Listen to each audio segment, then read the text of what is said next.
మన కిడ్నీలను కాపాడుకోవటానికి మనం తీసుకోవాల్సిన 7 ఇంపార్టెంట్ జాగ్రత్తలు చెప్తాను. అవేంటో ఇప్పుడు తెలుసుకోండి. మొదటగా మనం వాటర్ ఎక్కువ తీసుకోవాలి. శరీరానికి ఆక్సిజన్ ఎంత అవసరమో కిడ్నీకి నీరు ఎంత అవసరం.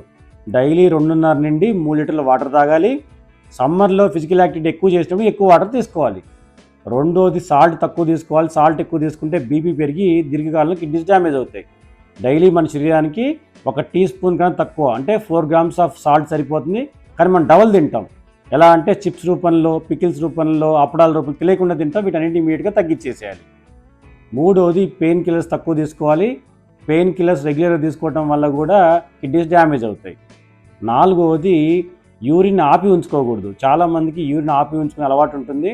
మెయిన్గా లేడీస్లో సరైన టాయిలెట్ ఫెసిలిటీస్ లేకపోవడం వల్ల యూరిన్ ఎక్కువగా స్టోర్ చేస్తుంటారు. అలా చేయటం వల్ల యూరిన్లో ఇన్ఫెక్షన్ వచ్చేసి దీర్ఘకాలంలో కిడ్నీస్ డ్యామేజ్ అవుతాయి. ఐదోది ఆల్కహాల్ని, సిగరెట్లని పూర్తిగా ఆపేసేయాలి. జంక్ ఫుడ్ తగ్గించాలి. ఇవి తీసుకోవటం వల్ల దీర్ఘకాలంలో కిడ్నీస్ డ్యామేజ్ అవుతాయి.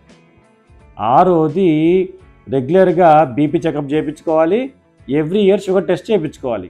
షుగర్ని, బీపీని త్వరగా కనుక్కోవటం ద్వారా ట్రీట్మెంట్ తీసుకొని దీర్ఘకాలంలో కిడ్నీస్ డ్యామేజ్ కాకుండా కాపాడుకోవచ్చు. ఏడవది యాక్టివ్ లైఫ్ స్టైల్ ఉండాలి. రెగ్యులర్గా వాకింగ్ చేయాలి. ఏదో రకమైన ఎక్సర్సైజ్ చేయాలి. అంటే శరీరాన్ని యాక్టివ్గా ఉంచుకోవాలి.